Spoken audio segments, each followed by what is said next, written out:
Hello and welcome to another episode of 300 Hospice Seconds. I'm Bill Harder, Program Coordinator with the Hospice Society of Camrose District. Today's story is all about grandmother tree, and you see right here this beautiful picture of this cotton poplar that just stands outside my office. Going back and forth past grandmother tree over the years has caused me to listen deeply to her wisdom, and she gave me this story to share with you. It's a circular story, so we can begin anywhere, and we always come back to the very beginning. And I want to begin late September. And on the particular year of this story, there's an early frost. And some of the younger shrubs and trees along the creek bank feel their leaves starting to turn yellow and gold, red. Grandmother tree sees this, and a shiver goes up her trunk, and she thinks, no, not this year, not again. And the month rolls by, and we head towards the middle or the end of October, and there's that hard killing frost, and even grandmother tree's leaves start to turn yellow and gold. And she is in awe of her beauty even as she begins to weep, and her leaves begin to fall like tears. The wind tears them from her. By the beginning of November, there's only a few dried out leaves at the very top of the tree. She clings to them and she says, "I will not let you go." The first snowfall of November snatches those leaves from her, and she is left bereft. And in her despair, she recedes into her roots, which contain her, hold her through that long, cold, dark season of her sorrowing. Come spring, late March, early April, the days are longer and warmer, and life draws her up from her roots into a world that is brown and gray and bleak, and she says, "I do not want to be here, I hurt."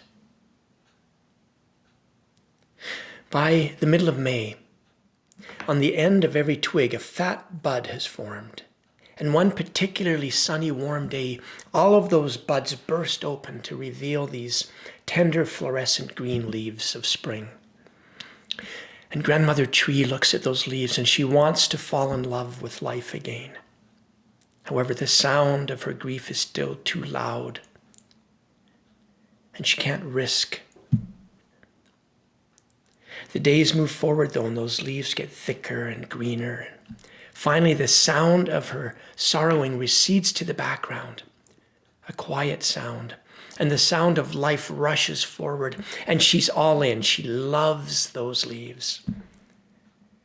And when the wind blows through them, they dance and sing to her, and her roots nourish the leaves, and she gets thicker in her trunk, and the trees nourish her.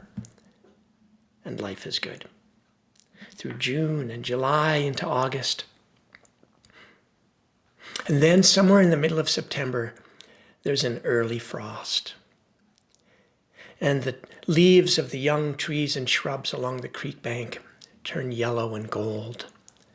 And a shiver goes up grandmother tree's trunk, and she says, no, not again. And then that hard killing frost, and her leaves turn yellow and gold. And she's in awe of their beauty, even as her heart breaks, and she recedes into her roots, and they contain her. And round the story goes of loss and new beginnings. Now, the miracle of grandmother tree's story is almost missed if we don't look closely at those leaves. In the spring, when those twigs form that leaf bud, the cells are already there for that leaf to fall off in the fall.